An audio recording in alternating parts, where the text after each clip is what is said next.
आज के हिंदुस्तान की सबसे बड़ी पहचान क्या है? आधार कार्ड, पैन कार्ड? नहीं, बल्कि कतार।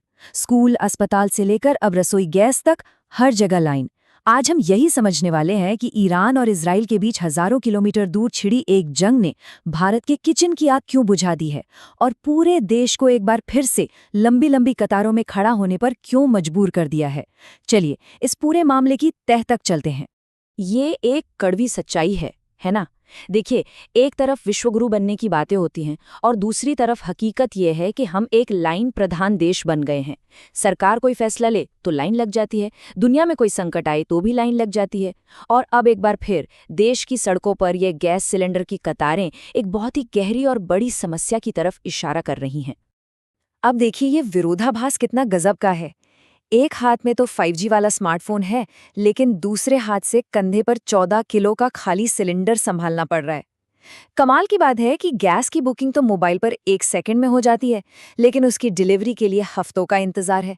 तो सवाल यही है कि डिजिटल इंडिया की इस चमक दमक वाली तस्वीर के साथ ये संघर्ष करती हकीकत साथ साथ क्यों चल रही है। तो चलिए, इस मुद्दे की पहली परत को खोलते हैं और बात करते हैं भारत की इस नई कतार की, जो अब एक जाना पहचाना और सच कहूं तो एक दर्दनाक नजारा बन चुकी है। इन लाइनों को देखकर सीधा 2016 का नोटबंदी वाला दौर याद आ जाता है। बस फर्क इतना है कि तब जेब में रखे पुराने नोट बोझ लग रहे थे और आज कंधे पर ये 14.5 किलो का खाली सिलेंडर एक बोझ बन गया है। सोचिए, आम इंसान अपनी दिहाड़ी, अपना काम धंधा छोड़कर भरी धूप में बस एक लोहे के डिब्बे के लिए इंतजार कर रहा है। और ये सिर्फ एक कतार नहीं है, ये एक मानवीय संकट है। बस्ती हो या गोरखपुर, हालत ये है कि लोग सुबह 4 बजे से लाइन में लगे हैं। कहीं कहीं तो सिलेंडर के लिए गाली गलौज और लड़ाई झगड़े हो रहे हैं, तो कहीं लोग गर्मी में बेहोश होकर गिर रहे हैं। यहाँ तक कि छोटे मोटे कारोबार जैसे समोसे की दुकानें वो भी बंद हो गई हैं। क्यों? क्योंकि उनके पास खाना पकाने के लिए गैस ही नहीं है। लेकिन सवाल ये उठता है कि आखिर ये नौबत आई ही क्यों? मतलब, जंग तो विदेश में छिड़ी है, तो हमारे घर का चूल्हा क्यों बुझ रहा है? चलिए, अगले हिस्से में देखते हैं कि इस संकट की जड़ें कहाँ हैं। तो इस पूरे संकट का जवाब छुपा है एक समुद्री रास्ते में, जिसे हुर्मुज की खाड़ी कहते हैं। ये दुनिया के सबसे जरूरी समुद्री रास्तों में से एक है और यहीं पर ईरान और इजराइल के बीच तनाव की वजह से गैस लेकर आने वाले जहाज़ों की आवाजाही में बहुत बड़ी रुकावट आ गई है। और ये आंकड़ा देखिए, ये बताता है कि हम कितने ज्यादा निर्भर हैं। भारत की जरूरत का लगभग 60% गैस, सोचिए 60%, इसी एक अकेले रास्ते से आता है। तो मतलब साफ है, जब वहां मिसाइलें चलती है तो उसकी आंच सीधे हमारे देश के आम घरों तक पहुंचती है। ठीक है, दुनिया भर में समस्या है, मान लिया, लेकिन ये भारत में इतनी बड़ी आपदा कैसे बन गई? क्या हमारा सिस्टम इतना कमजोर था कि एक हफ्ते की जंग भी नहीं झेल पाया? ये एक बड़ा सवाल है। जवाब है हमारी तैयारियों में। दुनिया के कई देश जो खाड़ी देशों से गैस लेते हैं, वो अपने पास महीनों का इमरजेंसी स्टॉक रखते हैं ताकि ऐसे संकट के समय काम चल सके। लेकिन हमारे यहाँ ऐसी कोई ठोस तैयारी नहीं थी। हम बस इस बात का इंतजार कर रहे हैं कि जंग रुके और फिर हमारे घर गैस पहुंचे। और जब भी कोई संकट आता है तो एक और चीज सिर उठाती है, वो है हमारे ही देश के अंदर बैठे कुछ लोगों की कालाबाजारी। ये एक ऐसा गुरक धंधा है जिसने हमेशा आम आदमी को ही सबसे ज्यादा चोट पहुंचाई है। एक मिनट, एक सवाल यहाँ पर उठता है, अगर सप्लाई सिर्फ बाधित हुई है, मतलब जहाज सिर्फ देर से आ रहे हैं, बंद तो नहीं हुए, तो फिर गैस एजेंसियों से सिलेंडर एकदम से गायब कैसे हो गए?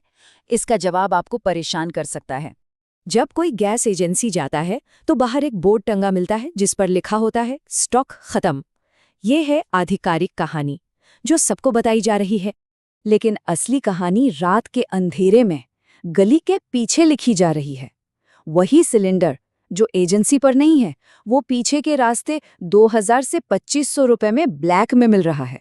मतलब आपदा में अवसर तलाशने का ये खेल खुलेआम चल रहा है।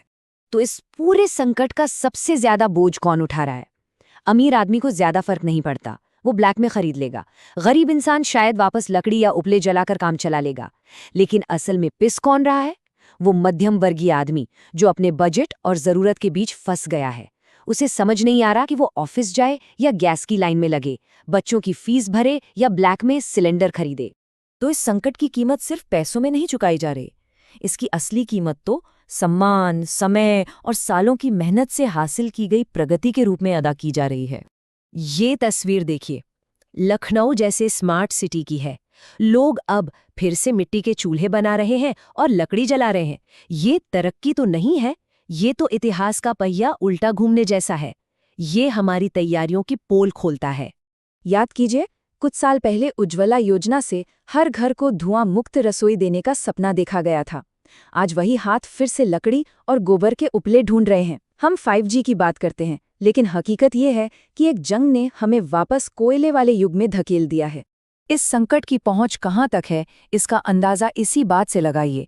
अयोध्या की राम रसोई, जहां हजारों भक्तों को रोज खाना खिलाया जाता था, वहां भी ताला लग गया है और बाहर एक पोस्टर लगा है जिस पर लिखा है कि ईरान इजराइल जंग के चलते रसोई बंद है। ये एक पोस्टर ही हमारे पूरे सिस्टम की पोल खोलने के लिए काफी है। तो आखिर में सवाल वहीं आकर रुकता है, क्या कतार में खड़े रहना ही हमारी नियति बन गई है? विश्वगुरु बनने का सपना तब तक अधूरा है जब तक हमारे घर की दाल रोटी विदेश में चल रही किसी जंग की गुलाम है। ये सिर्फ एक सिलेंडर की लाइन नहीं है, ये एक बेबस हिंदुस्तान की तस्वीर है जो आज भी अपनी बुनियादी जरूरतों के लिए संघर्ष कर रहा है।